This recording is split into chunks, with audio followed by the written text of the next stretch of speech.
Happy Valentine's month, everybody. I'm the Sliders Review, and I'm here today to share with you some of my favorite Valentine's Day episodes from TV shows or even movies.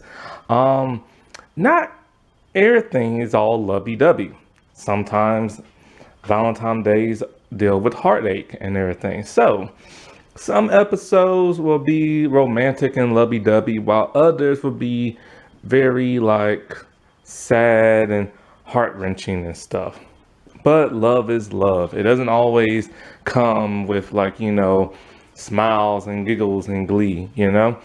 So, I'm here today to talk to you about the new adventures of Batman, episode 20, Chemistry. This is an episode that really took me by surprise. I had no idea it was going to have this twist towards the middle of the episode. Because it's kind of like, okay, Batman's acting kind of weird. But it's like, okay, everything seems natural and everything, you know what I'm saying? Which is kind of peculiar. But we've seen him in love before. But that twist in the middle was something of a twisted mind. It was pure genius. And it's just like, man, how come this stuff can't be replicated in live action? They've done this before. They've had this villain before in both television and in movies, and they've never done anything as cool as this. And I don't get it. But that twist, my God, it was really something that of a mad genius and stuff.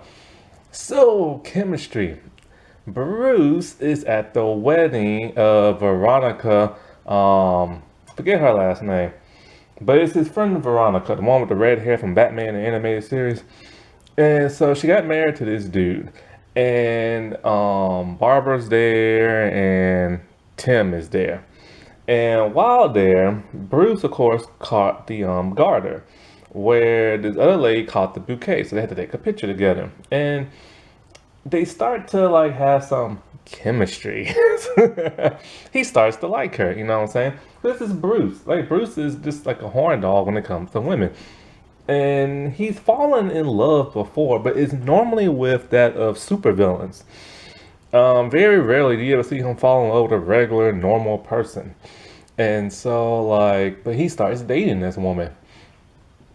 And he's really enjoying himself. He's really falling for this lady. Many weeks pass by, and he cannot stop thinking about this woman. He is so infatuated with her, to the point where we see when he's out in the field with Robin, he is distracted. He can't think straight. So they go to stop these just typical thugs and everything, and Batman almost gets injured to where Robin has to save him, because Robin told him there are 4 guys, but he only got 3. And so the 4th one was about to clobber Batman until Robin had to intervene. And it's really interesting because we've never seen Batman this much off his game. He's literally off his rocker and everything. And it's just to the point where it's dude, we haven't seen him this much in love since Batman Mask of Phantasm, where he fell in love with Andrea Beaumont and everything. And so it's even at the point where he's dressed up as Batman and he goes outside the woman's apartment and he spies on her, right? Insane. He's becoming a stalker of all things. Then this is when things you kind of be okay, something's up. Something's weird. He was not expecting this, because you expect him to fall in love and everything, but you don't expect him to say what he's about to say next. So he's in the Batcave in his regular Bruce Wayne attire, and he's there with the entire Bat family: Alfred, Barbara, Tim, and Dick, who is Nightwing at this point. And Dick is his grumpy self in this episode. He's constantly grumpy and everything. Because when he became Nightwing, it's weird. The writers, I don't know, they wasn't very consistent in his personality in this season. like one episode he'll be grumpy, and then the next one he'll be his plucky self, and then the next episode he'll be both plucky and grumpy and stuff. And but this one he just flat out grumpy. And it's kind of like, dude, if you hate Bruce that much and you hate Barbara for staying with him and stuff, why are you there? Like, go back to Bloodhaven or something. So, anyways, he's there, and he even has a new dress attire. Like, he dresses like in a black shirt and like this leather jacket and everything. He's no longer that preppy person, and he has that ponytail because he has a mullet now. And so, like, Bruce is there, and he's telling them, like, these last few weeks he's been feeling strange. He still thinks about his parents' death, but it's like he thinks of it less now. He has this happy, joyous feeling now. And like, I think one of the Bat family says it's like happiness, something like that. And he's all like, well, whatever it is, I love it. And he decided in just a couple of weeks, he's gonna marry this woman. So I think her name is Susan. And so this takes everybody by shock. Their eyes bug out. Man, Dick eyes go even bigger. And then so Dick with his grumpy self, he's all like, well, how you gonna explain that? And then the camera pans to like a chair, and on that chair is the Bat, Cape, and Cal. And he's all like, well, I thought you all would get this, but it look like you have to get it a lot sooner. He's not gonna be Batman no more. I'm just like, something's up. This is a man who literally is just not happy in life. And the death of his parents caused him to be who he is, this grumpy, traumatic soul. And so it's kind of like he's gonna give up being Batman. Like, I just don't believe it. Now, when I watched this episode, I watched this completely out of order, and completely out of order that Batman Beyond. I saw some episodes of Batman Beyond before this. I catch this in like a repeat, and I knew from Batman Beyond how he ends up and everything. So I'm just like, okay, so what happened? I know something's up, right? So then it cuts to his wedding, and pretty much it's a cameo of cameos. It's Mayor Hill, and then they're non-speaking cameos. Mayor Hill, Commissioner Gordon, Langstrom there, Man Bat and his wife's there, Jason Blood is there, Zantana's there. Like, it's pretty much everybody we know that he knows from past like seasons and stuff. And so he's there, he's married, and what's really interesting is that Dick is drinking a mug of beer in a cartoon series, a kid's cartoon series. It's like, what is up with that? And then so him and Barbara, they have some banter back and forth. She's all like, I'm so happy for him and everything. And Dick is all like, his grumpy self, I give it a month. She's all like, what, you don't think the marriage will work out? He's like, not that. And he's all like, the costume, he'll have it back on in a month. Like, you have to hear it for yourself and see the way his eyes look when he says it. And Barbara's all like, he's just happy and all this other stuff. You could be happy and settle down too. And then she touches his hand because I guess she still likes him and everything. But he literally snatches his hand away from her. And he's all like, never gonna happen. And then she does her clueless thing. She's like, as if. Because, of course, Alicia Silverstone played her in Batman and Robin the movie. And, of course, Alicia Silverstone is really best known for playing like Cher Horowitz in the Clueless movie. So they always kept throwing the whole as if thing in there. Now, what's interesting is, like, of course, when viewers saw this, they were just kind of like, dude, why did he snatch like his hand from her? I don't know if Old Wounds aired before this. It probably did. It's just a good possibility it did. I think this is much later in the season. So yeah, Old Wounds have already happened. So we know like the backstory between those two. They dated when he was in college. Which, how old is she exactly? Because he was in college in Batman the Animated Series. She was in college as well. But then we see him graduate and we don't see her graduate, and she has a job at that point. So that's kind of iffy. But anyways, So yeah, those two dated. They found out each other is Batman and oh no, Batgirl and like Robin and stuff. And so he left Bruce because he put Barbara in danger, and Bruce was getting too dark for him. So he just like up and left, and she didn't go with him. And then so yeah, that's like that. But it was just like, dude, he doesn't even want to try to rekindle that or nothing. So then Alfred comes in and tells him that there's an emergency. It's Veronica. She's screaming and hollering, talking about like her husband trying to kill her and everything. That's the dude that she married. They introduced Bruce to Susan and stuff. Then the freakiest thing happened. At this point, I still wasn't quite sure what happened. It could have really just been anything. It could have been like aliens for all I know.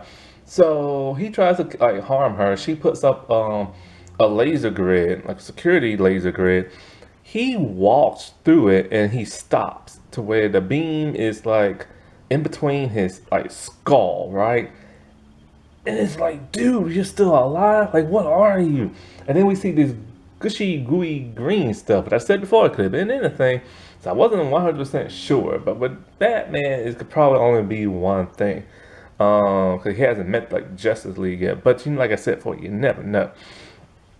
So, like, the woman hollers and screams, and the place gets set on fire. Bruce goes there, and he rescues Veronica from, like, the fire before the building comes down. Her husband's nowhere to be found. Then he's at the hospital attending to her, and the husband shows up, all like, "What happened?" And then he's all like, "Oh, you know, somebody tried to harm her, and then set the house on fire. And I added some security and everything. You need to take care of her, blah blah." But then he goes outside and he communicates with Batgirl and Robin, telling them to like follow her husband and stuff. Then then it's like, oh, okay, now I know what's happening. When we see her husband, he pulls up to a botanical garden place. This could only mean one person. There are plants everywhere. And da da da da da, here comes Poison Ivy coming out of a giant, like, flower thing. Very similar to that of Batman and Robin. And so, yeah, she's in her redesigned look as everybody else is. Speaking of redesigns, I don't like Bruce's redesign. I don't. He looks younger than he did in Batman the animated series. There's no lines in his face because he's supposed to be older in this series. There's no lines. His hair is smoother, and he doesn't use his Bruce Wayne, or Kevin Conroy doesn't use his Bruce Wayne voice anymore, which is very irritating because that's one thing I liked about Batman the animated series, something other Batman actors have picked up on and started doing themselves, is that Batman has a certain voice and Bruce Wayne has a certain voice. Bruce Wayne is more lighthearted and he's a little bit of a klutz. And Batman, of course, is the dark, brooding voice and everything. And when they drop that in this series to make it darker and everything with the red background, it just didn't click with me, you know.